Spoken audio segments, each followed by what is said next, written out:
A gift mubange mute.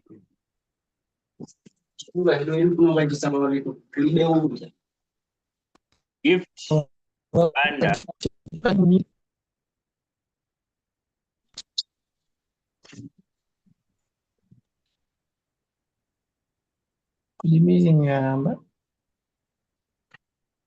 Gift mubange mute.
Hello? Hello. Yeah, can you guys see my screen? The PowerPoint presentation, is it? Yes. Can Yes, clearly see. Okay. Do we start now? Yes, you can start. Sure. Okay, yeah, we can start the presentation. So my name is Salim, and I'll be doing the presentation on climate justice and social inequalities. So the introduction. Climate change is not only an environmental issue, it's a profound social and ethical challenge. While its impacts are global, they are not felt equally. Climate justice seeks to address this imbalance by ensuring that those who contribute the least to climate change are not the ones who suffer the most. Understanding the connection between climate justice and social inequalities is essential for shaping fair and sustainable solutions. Now, what is climate justice? Climate justice is a framework that recognizes that climate change has unequal impacts across regions, genders, ages, and socioeconomic groups. It emphasizes equity, human rights, and a fair distribution of responsibilities and resources. It acknowledges historical emissions and the responsibility of high-emitting countries and industries. It shifts the debate from how to reduce emissions to how to protect people fairly while reducing emissions. Climate change as a driver of inequality. Climate change increases existing inequalities in several ways. A. Economic inequalities. Poorer households and communities lack resources to prepare for or recover from climate shocks. Extreme weather events destroy homes, farms, and livelihoods, pushing vulnerable populations deeper into poverty. Geographical inequalities. Regions such as East Africa, South Asia, and small island states suffer severe droughts, floods, and sea level rise despite contributing minimally to emissions. Rural communities often face harsher impacts than urban areas due to dependence on natural resources. Social inequalities. Women, children, indigenous people, refugees, and minorities often have less access to emergency support and climate resilient infrastructure. Climate-induced migration can further expose vulnerable groups to social exclusion and conflict. Who is most affected? Canım ben size bir bilgi vereyim. Ben şu an Sinop'tayım. TÜBİTAK Adana Üniversitede koordinatör olarak göreve başladım. Pazartesi günü. Ben size Mustafa Bey'in... Evet evet. Evet benim memleketim de Sinop zaten. Çok teşekkür ederim. Yo aynen. Ben çok hızlı oldu. Ben Mustafa Bey'in numarasını alsam onunla görüşseniz Burcu Hanım olur mu? Ha olur. Tamam. Evet. Tamam. Türkçe konuşan abi lütfen mikrofona sessiz yapabilir misiniz? Çok affedersin. Sesiniz geliyor.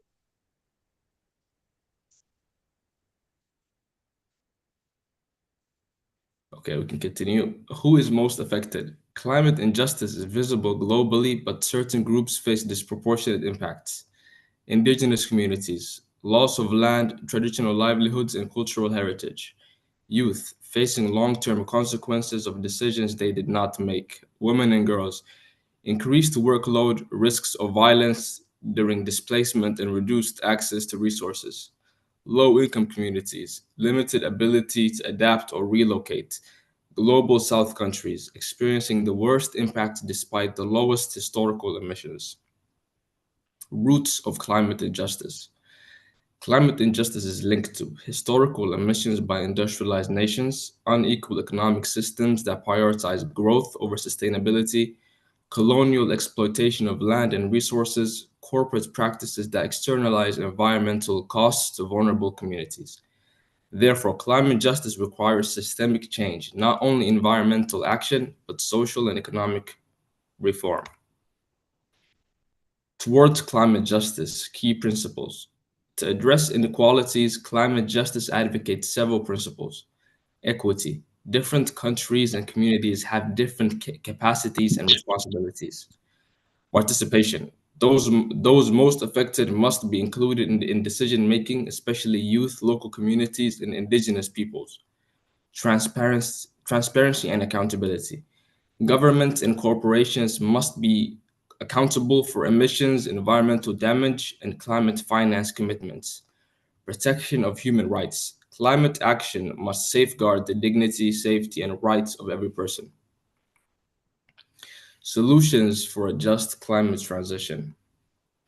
A fair transition requires actions at multiple levels. Policy and government. Invest in climate resilient infrastructure and social protection systems.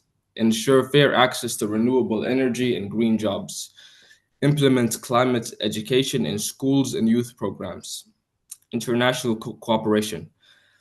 Fulfill climate finance commitments, including the Loss and Damage Fund, support adaptation in developing countries, promote fair trade, sustainable agriculture, and circular economy practices, community and local action, empower local youth groups, women organizations, and NGOs to lead adaptation initiatives, promote nature-based solutions and community-driven resilience projects, strengthen climate literacy and advocacy skills.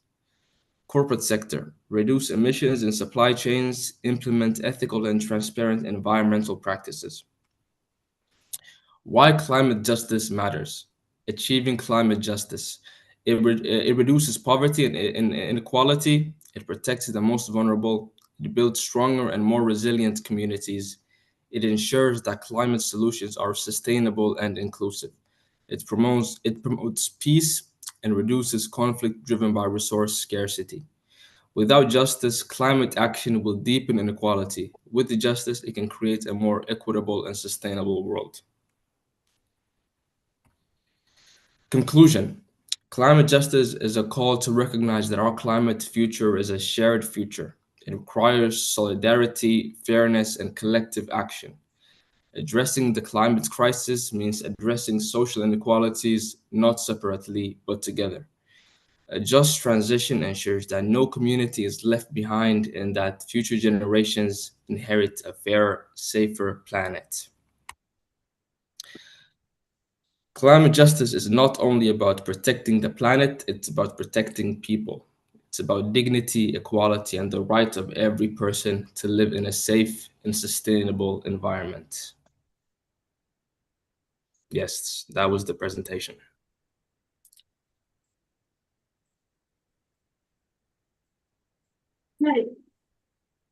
والله ده وقت سلام الصور قطعها عاورة مش شغال من كل فوق الإنسان أشياء والله هذا وفيس طب حالك كبير ما كسر فوري حاول ده صار رجالي ما مهم.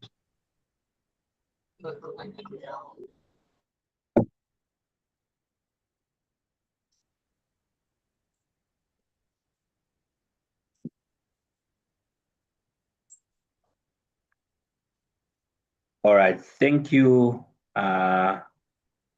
Abdi Fatah, for the nice presentation.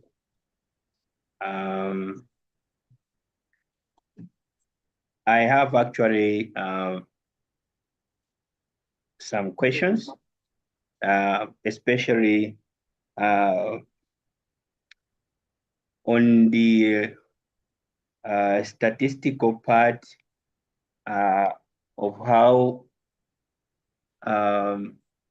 your country or other partner countries who are here, what is the level of benefit that so far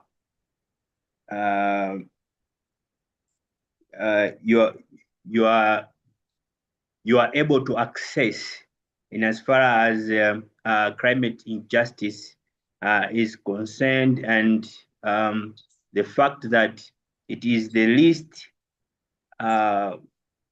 countries that contribute to the impacts of climate change that face the most out of these impacts, and how that justice is being handled from the perspective of your countries.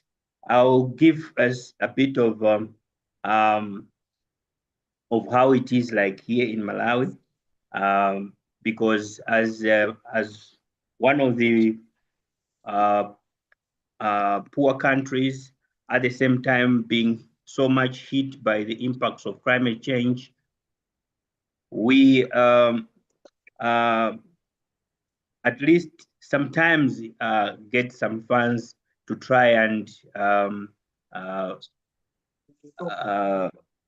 alleviate or reduce certain impacts, so that maybe our populations might be hit less than they are experiencing right now. However, these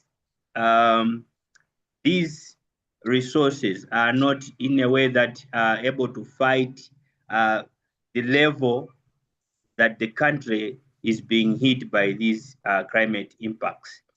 Can you explain anything from that angle to say how are other countries being helped in this direction? Thank you.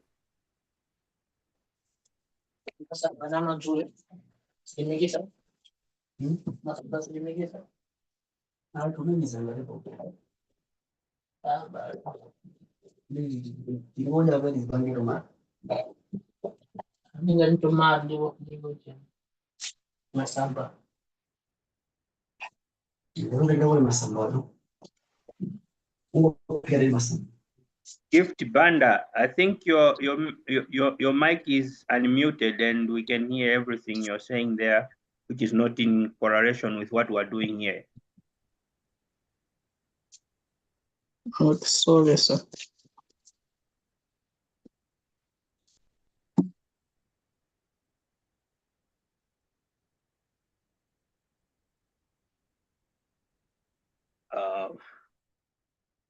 Hello, did you hear my question, or is anyone able to respond?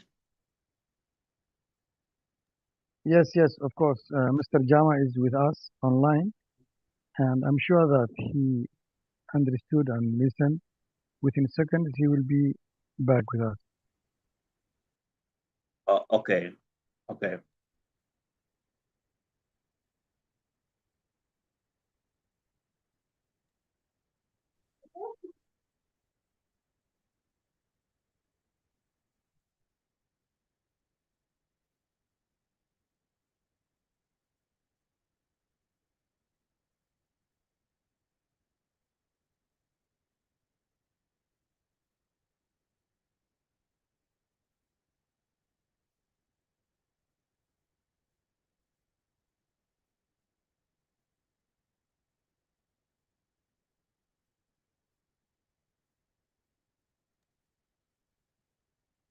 Uh,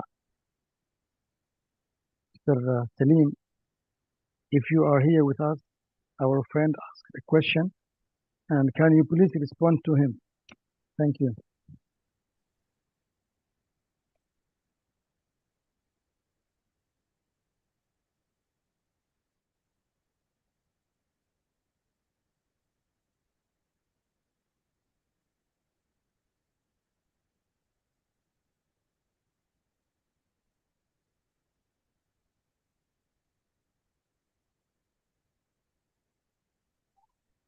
Sorry, it doesn't have to be necessarily Mr. Jama to respond. Anyone from any different country on how they are handling these issues can respond.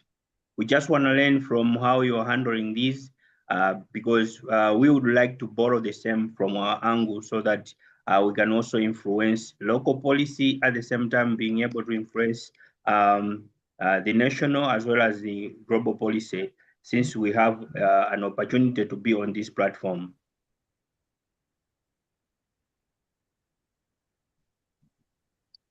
Okay, my dear brother, Ver Nasio, if you can have a look on the chat box, Mr. Jama answered in the chat box. Please have a look on. Maybe when you read the message, you will understand, and we will go on the session or the meeting. Please have a look on the chat box.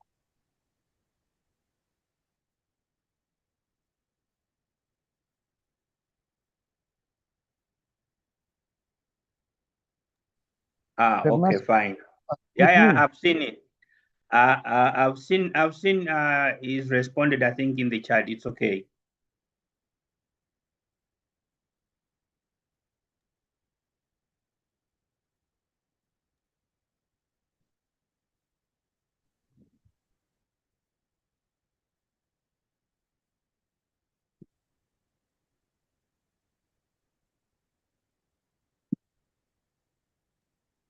We need to give some time and wait. The coordinator is preparing something or doing something, so I think we have to be patient for a while.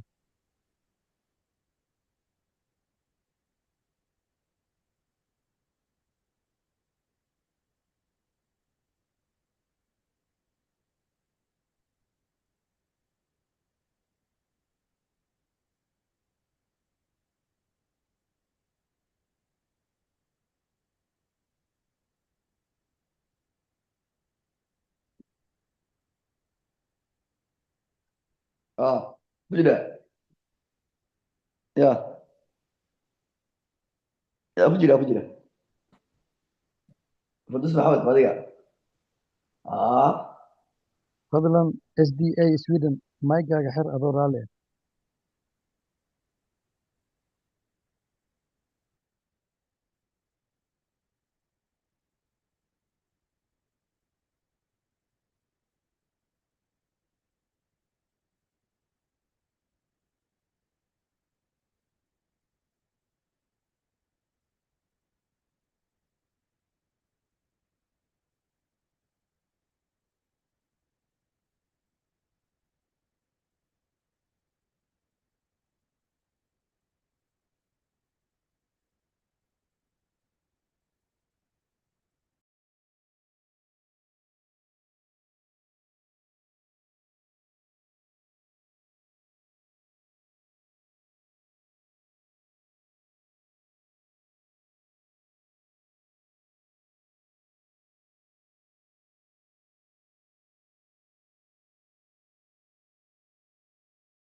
Dear friends and guests, I think or I believe that there is a network problem or connection problem.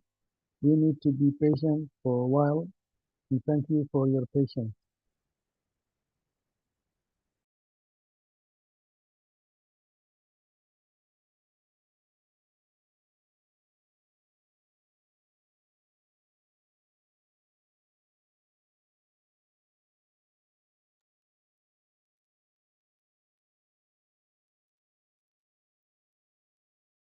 Let me check and get back to you within seconds.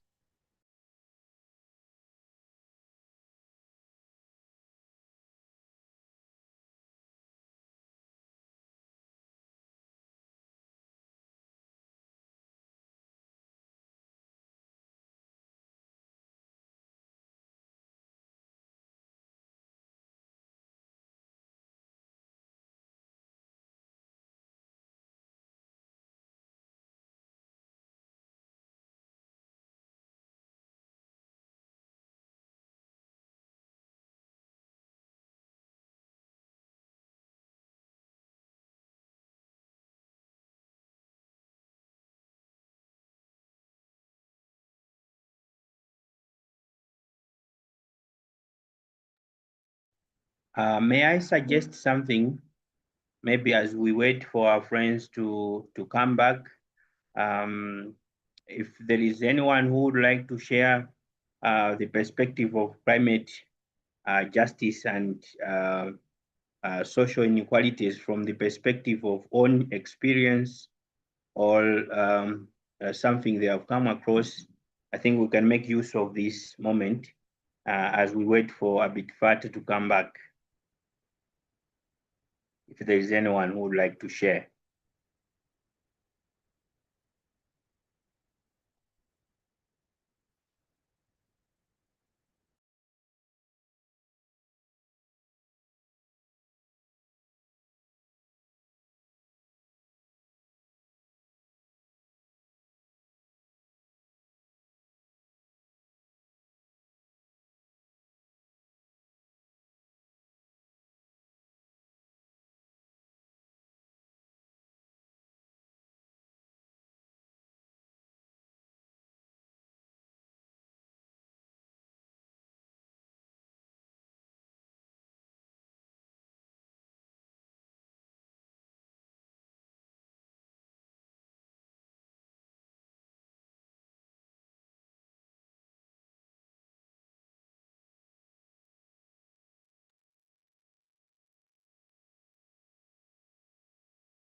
Okay, so maybe to comment more on the presentation that Abitfat brought, there is also something that I understood from the presentation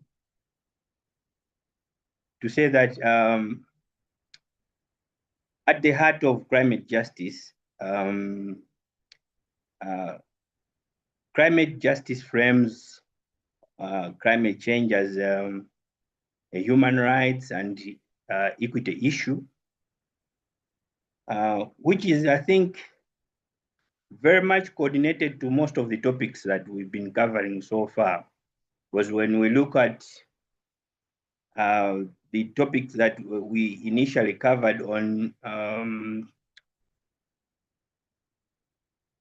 climate change, causes, effects, and global inequalities, climate migration, where we are focusing on when climate forces people to move, and also when we looked at human security beyond military security, then climate conflict and cooperation, as well as on international policies on climate and migration. And the other topic that we worked on yesterday, focusing on internal and urban migration, which is the new climate movement, we'll see that at the heart of all these issues, climate justice comes in. It actually calls for addressing the unequal historical responsibilities for crisis and ensuring that climate action is fair as well as inclusive.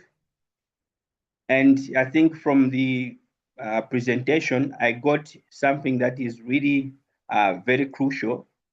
The fact that we need to recognize justice, or we need to recognize and respect the unique identities, the knowledge, and the needs of different groups, especially the indigenous groups and vulnerable communities, because they are the ones who suffer the most from the impacts of climate change. You would agree with me to say, if I look at the climatic impacts that have so far affected Malawi as a country, most of the vulnerable communities have suffered greatly, because these are the people that mostly depend on, for example, agriculture for their livelihood.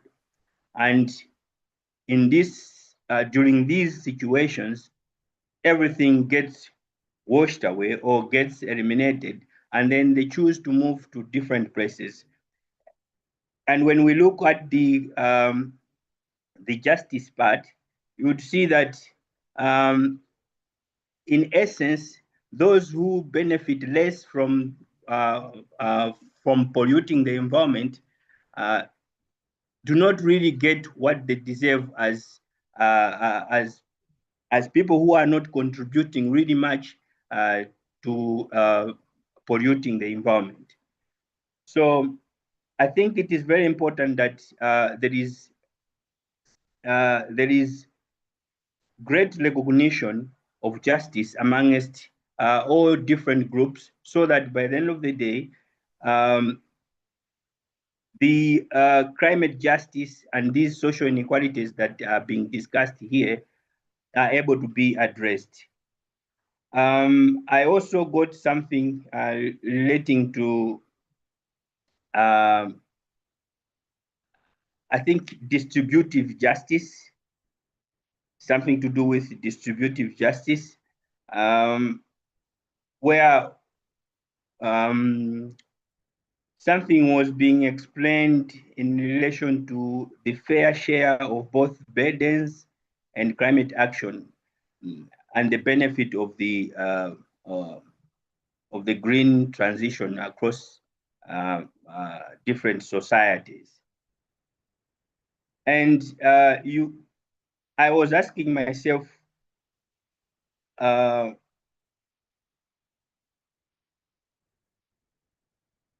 who are the most vulnerable in this case? Of course, I've mentioned that, but if we move into specificities, who do you consider as the most vulnerable from your own communities? You might be one of them, but maybe you might be better or not. I just want someone to write in the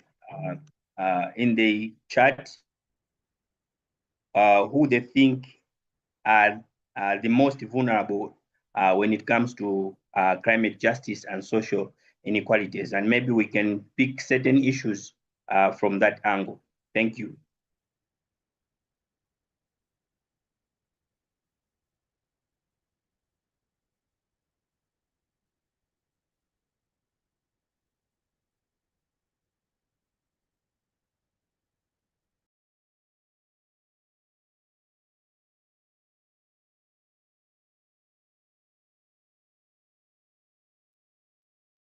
My view of point,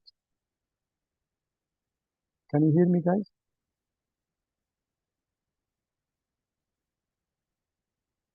Yes, we can hear Sorry? you. Yeah, we can hear you. Can hear you. Thank you, Ignacio. My view of point is that the third world nation, that's number one. Number two, the poor group or individuals. Because within the beginning of these projects, the green projects, I mean, it costs us. And the climate to be cleaned and shifted from the climate which we are in now to a green energy or system, it is good for the poor people, from the poorest to the poorer, and go up and up. Because in any way, the rich people or the individuals who has enough financial, they know how to run themselves and how to protect themselves and their family members. So my answer is that it is good for the poor people, but in the meantime, in the beginning, it costs us. Like the technology, the computers was very expensive when it came in the beginning. But now we have in each and every house around 3 or 4 or 5 laptops and PCs. I guess that same like that, the green energy will be coming into that stage. It will be very expensive in the beginning, and then the price will get lower and lower, lower and lower. So that's my viewpoint. And if anyone would like to involve and say something, please.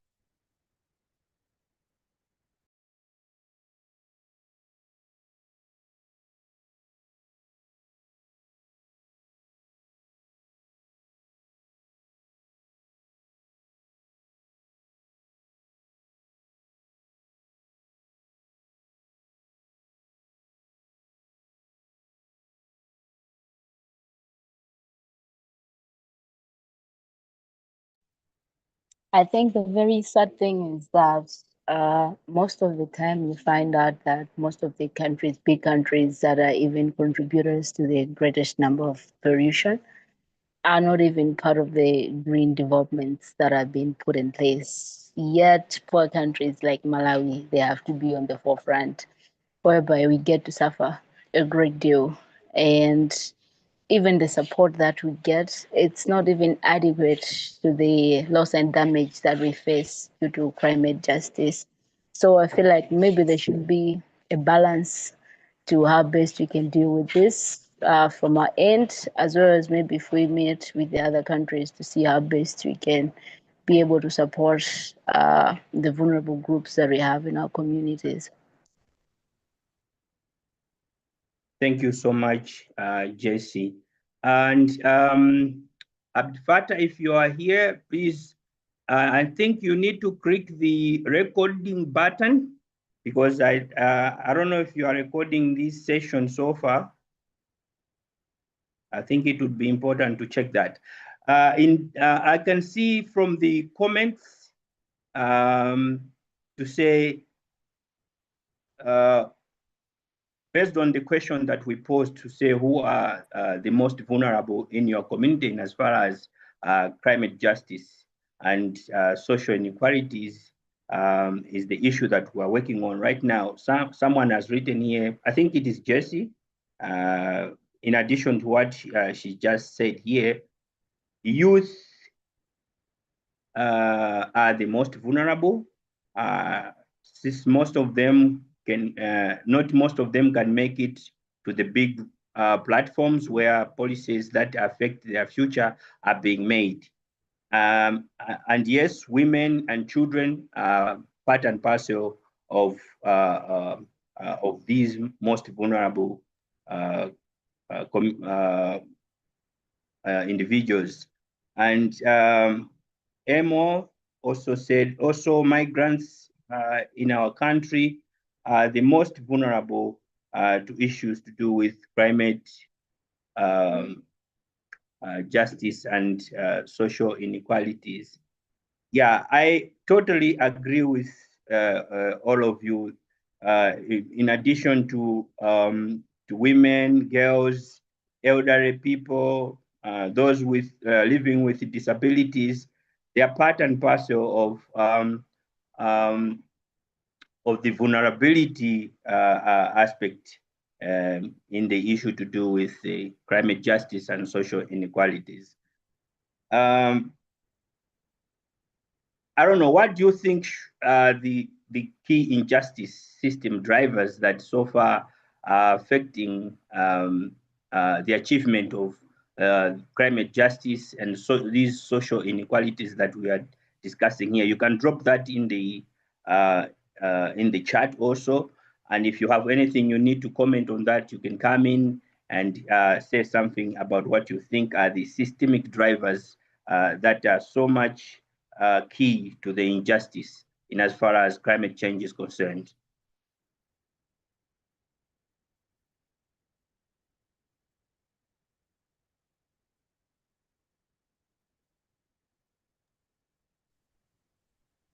This is Ali Abdullah Guide again. Since we wait for a while and nobody took the mic, actually, the point is that some regions or some countries or systems or regimes in the world, they don't want us to reach and own this power, which is green energy. In the meantime, we as the African continent or the Middle East, we are the owners or the first owners of the green energy. But we are handicapped, as I see and understand, in many ways. Uh, it's not easy in Africa or in Arab countries, not the rich Arab countries. When I say Arab countries, some other countries who are not uh, allowed to raise up or to reach their target without mentioning country.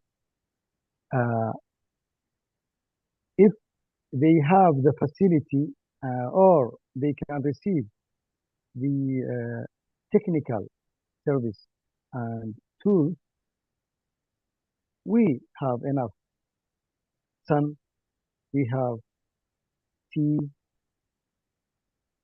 or I mean sea, a long sea and beach, as well as we have also enough winds, but the tools and the facility is not easy and not cheap. So that's my view of point.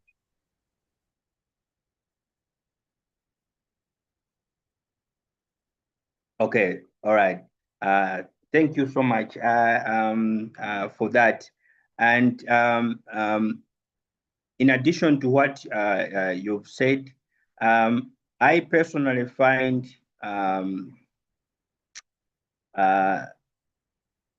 something to do with healthy disparities also as part and parcel of the key injustice and system drivers. What do I mean on this in this angle? When you look at climate change, it acts as a threat multiplier, especially when you are looking at healthy inequalities. You will find that vulnerable groups will suffer the most, for example, from heat-related illnesses. Also, maybe worsened issues regarding respiratory conditions from air pollution that comes from different emissions within the communities that we sometimes live. And even sometimes mental health is part and parcel of that. And I find this to be one of the key drivers to the system, to this injustice, climate injustice system, whereby these people we are talking about, the most vulnerable groups who contribute less to the emissions, suffer the great loss of proper health.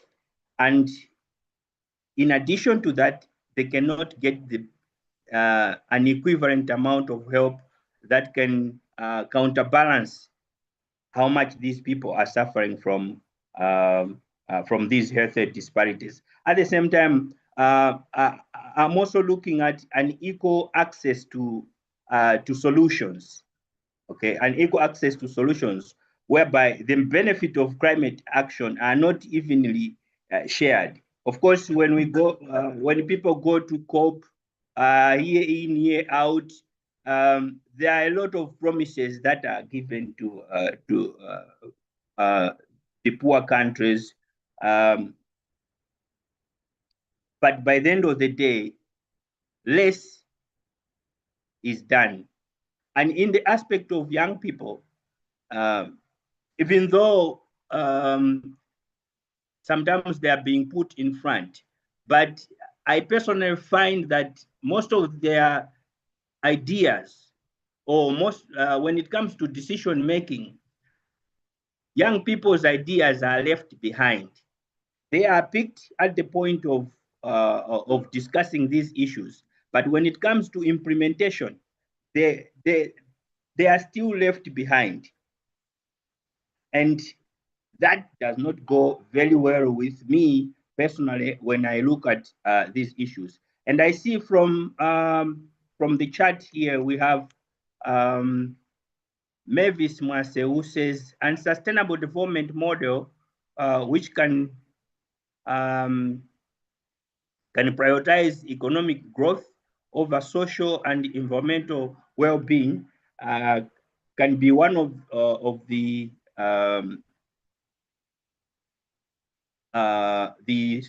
key injustice and system drivers that are driving all this. And Jesse says, it's hard to achieve climate justice because not every country is willing to take part in green projects. And even during COP, they are not able to reach the common grounds on issues that affect Africans in this aspect. And a lot of time is lost on power and fuel. And I think as Africans, we should have our own bodies that are currently interested in dealing with our African issues. Mavis says, and also lack of education and health care services that can enhance resilience are also needed in as far as these issues are concerned. Immaculate says, it's not easy to achieve climate justice because mostly people don't want to address climate-related issues. What do you say from your perspective, if you still want to add something? Anyone?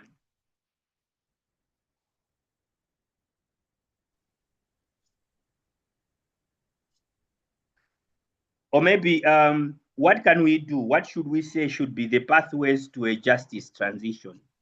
What do you think?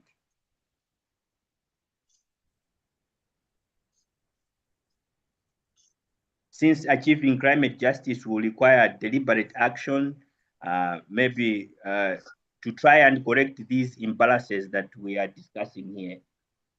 Of course, Jesse Piri has said a very good point there, which is one of the pathways that might also lead to justice transition. What do others think?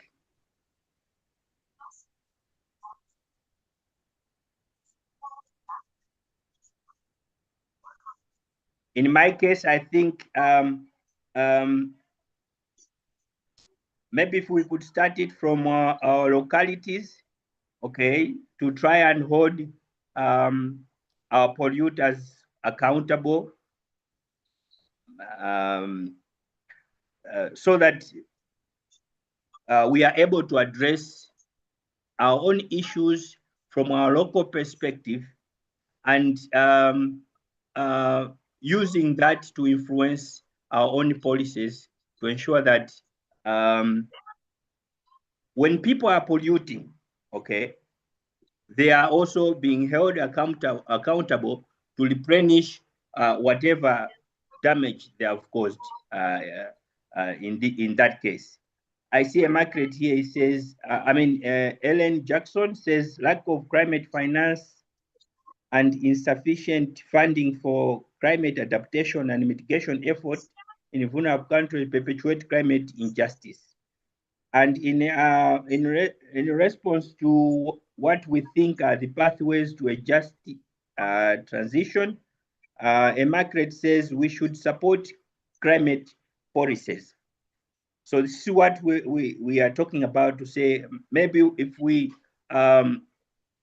work hard to influence the local policies, so that maybe at local level we are able to do a little something. Maybe it could be one of the ways that can help us in the justice transition pathway. Gift Banda says we need to introduce policies that will help reduce pollution in the ozone or or impose huge taxes to manufacturing companies. Yes, that's an issue to do with holding accountable all those that are part and parcel of polluting the environment, for example, or all those that are included in issues that by the end of the day are leading to greenhouse gas emissions. Mavis says, yes, supporting those policies that are there. I think she's simply trying to say we have policies, but we are probably lacking the, the enforcement of them. Anita Stembo says climate justice is achievable, but it needs strong bylaws and rigorous law enforcement. But people in position choose corruption over the well-being of the population at large. This is also a very big issue. Sorry, could you mute so that I finish with the comments that are here, and then I'll pick your hand. Stephen, please, can you mute your mic? He is Stephen. Your mic is open. Please mute it kindly. Yes. And then Mavis says, yes, policies are there, but mostly are not being reinforced. I agree with her because if we take an example of Malawi, we have quite a number of policies to address some of these issues that we are discussing here. But sometimes implementation of those policies becomes a very big challenge, which I think is a big issue. And from our locality, we need to start working out on something. And I actually applaud most of you who have joined us in this session to say you are here, and at the same time, you are part and parcel of those people who can help influence these policies that we are talking about here, in ensuring that we are able to address these critical issues from our local perspective, and then borrowing some of the ideas from the perspective of other countries, so that we might be able to tackle our own issues here. Maxwell Sitore says in Malawi, there is no direct information about climate change that young people can easily understand. Most of the time, we only hear about climate change on the radio and in schools. It is not explained in detail. I think it would be better if there were proper ways to share climate change information. Right now, as young people, we want good methods to learn about climate change so that everyone can have knowledge about it. What is needed most is more climate change information. Maybe before I continue reading the comments, I see Steve, you raised your hand, and then after that, we are going to have Renazio. Thank you. Oh, thank you. I just want to add on the systematic drivers of injustice as environmental exploitation as one of the systematic driver.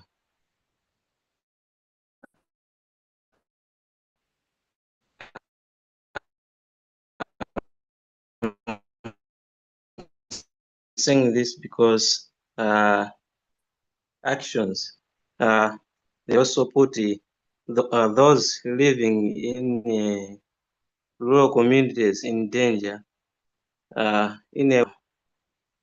the marginalized people. So I think as a solution,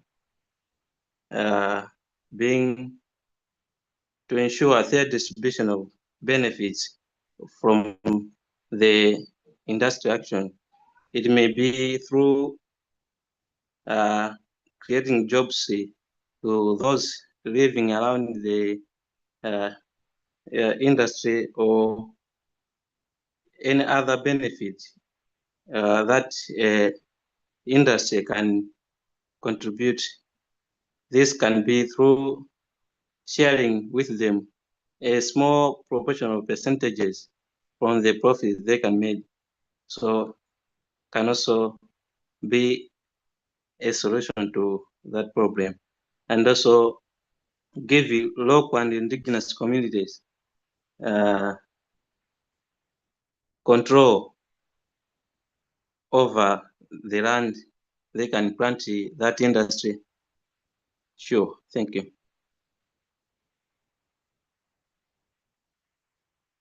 Okay, thank you so much, Steve. And I think something to add on that, I see here Jess has written, most policies are made in English, and that's hard for someone who has never been to school to understand what really is happening. So we keep on going in a loop because it's not introduced at grassroots level to cultivate it properly for better impact. In other words, we also need to translate these policies into our local languages, so that maybe people are able to understand what these policies stipulate, so that they can effectively take part in each and everything that is happening. Yes, Ernazio. All right, thanks. I would like to comment on why are we trading back in climate justice and equality. So I think the first point is lacking of policy enforcement and amendments. As you know, most of the policies are old that need to be amended and then should be enforced. And again, we have issue of lack of awareness among politicians. As you know, government officials and the government office barriers, these are central personnel when it comes to do with the climate issues. So if government officials, let's say like a president, isn't interested in these climate justice and the equalities, the result is poor when it comes to management of environment, or even the benefit from the other countries, like when we talk of COP. So if the top barriers in those offices, like government officials, are not interested or they are not aware of this issue, what we call climate justice and equality, and not positively affecting the main issue or main point to do with the climate and justice. And again, let's say we can call it what we call corruption. Other thing, when doing or implementing or amending the policies in climate and justice, is what we call corruption. If there is corruption in these